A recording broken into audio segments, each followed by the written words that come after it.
You might like to know this.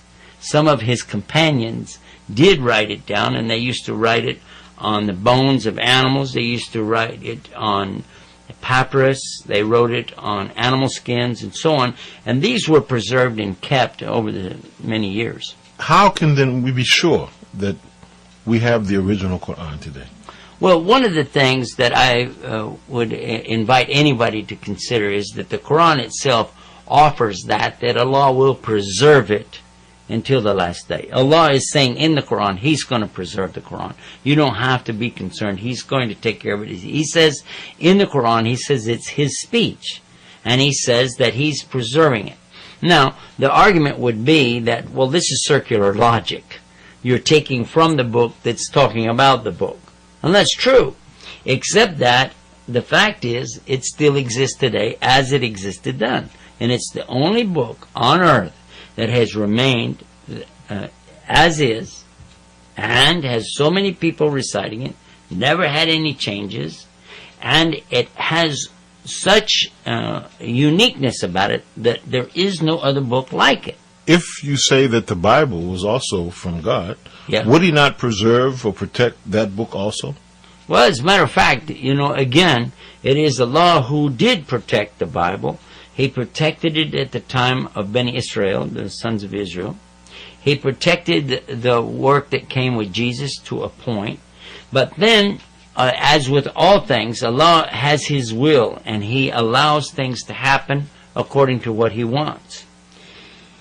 People have made changes, and if anybody really thinks about it, the Bible today in English obviously is not God's actual speech to Moses. He didn't speak English. There was no English language before the year 1066 AD, because that's when the Normans invaded the Saxons. That's when it all started. But to go back to the older manuscripts of the Bible, the Old Testament, the New Testament, you cannot find one unique, this is it, we can always say this is the full and complete Bible like that. No, you can't. But what we can find are over 5,500 different manuscripts that are very, very similar in many ways. So we know the Bible it essentially said this or essentially said that, and there can't be any doubt about it.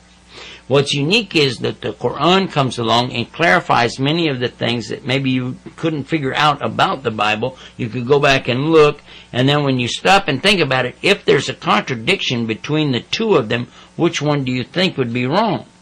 Because the Quran has one version only, and is exactly the same today as it was then, and it doesn't argue with itself.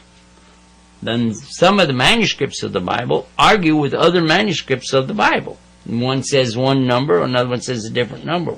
Another one says creation came about in one certain way. Then another one said, no, it's like this. In some versions, you've got Jesus as Son of God.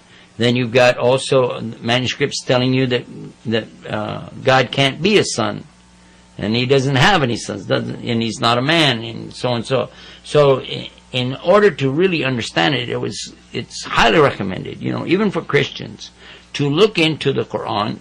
And if you can learn the Arabic language, that's a bonus, because it'll be a lot easier for you.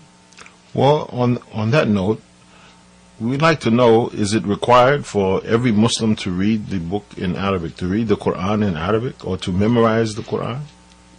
If a person has the ability, I think they should take that time to do it. But it's not, if you want to say, is this a requirement, you have to do it. No, it's not. You don't have to do it. But it's one of those things where you'd be really smart to do it. You don't have to drive a car in the United States. You don't have to. But you're smart to learn. There are a lot of people that don't drive cars. And they ride along with others, and they're pretty much at the mercy of the other driver, where he wants to go and what he wants to do.